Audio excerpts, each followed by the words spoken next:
We had a fantastic start to the month with our dopamine detox, but now we're going to move on to tea. So with that, here are my favorite kinds, and we're going to dig in on how to make a really super easy, simple syrup. But first, let me tell you how my detox went. Now that the detox is over, because it's been a full week, I have gone back on my phone now, and I realized how icky I feel when particularly scrolling.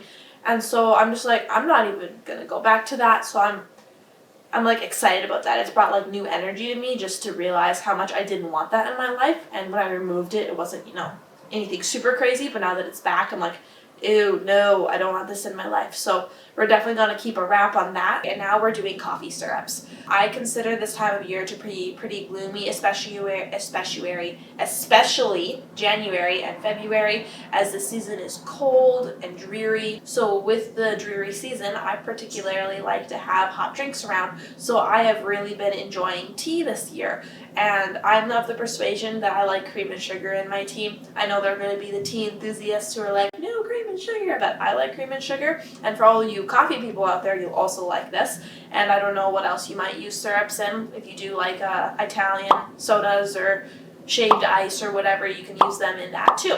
But we're going to be making syrups today, and they're super easy. And I'm going to be making 3 flavors. I'll just be making a plain simple syrup, which is just a sweetener, a brown sugar syrup, which is obviously flavored brown sugar, and then a vanilla syrup. And then you guys can flavor them however you want. So if you have mint extract or orange extract or whatever extracts you want, if you want to try and dabble with using like the plant lavender, if you want to use lavender extract. And then I'm not including all the details for all the different things you can add, but just go and Google it, and then it'll tell you use this or experiment for yourself. So let's just get right into it. So we're making simple syrups. These are really quite very easy. They're equal parts sugar to equal parts water. So we are combining a cup of sugar and a cup of water in a pot and mixing it and heating it until that sugar dissolves. Once it has dissolved and you can stir it and there's no granules left in it, then you can take it off the heat and it is ready to be flavored if you so desire, or leave it as is. This was my simple syrup, so I'm not adding any flavors to it. But next I will be making a brown sugar syrup. So I'm just substituting a cup of brown sugar for a cup of white sugar, mixing that, heating that until the granules dissolve, and then I have a simple brown sugar syrup. Next, I'm going to be making a vanilla syrup. So again, 1 cup of water, 1 cup of sugar over medium heat until the sugar dissolves. And once it has dissolved, the simple syrup is finished, and you can add flavoring of your choice. So for this one, I added vanilla. And so I'd recommend that you do not be like me. I added my vanilla straight to my hot sugar, and it turned out all right for me. But if you pour vanilla into hot sugar, it goes like that. And that can burn off your vanilla flavor, so don't do that. But now you can add them to jars, or if you so choose, a container of your choice. I received these adorable jars as a gift, and I know that you guys are probably wondering all the specs on these, so I thought that I'd just quick fill you in.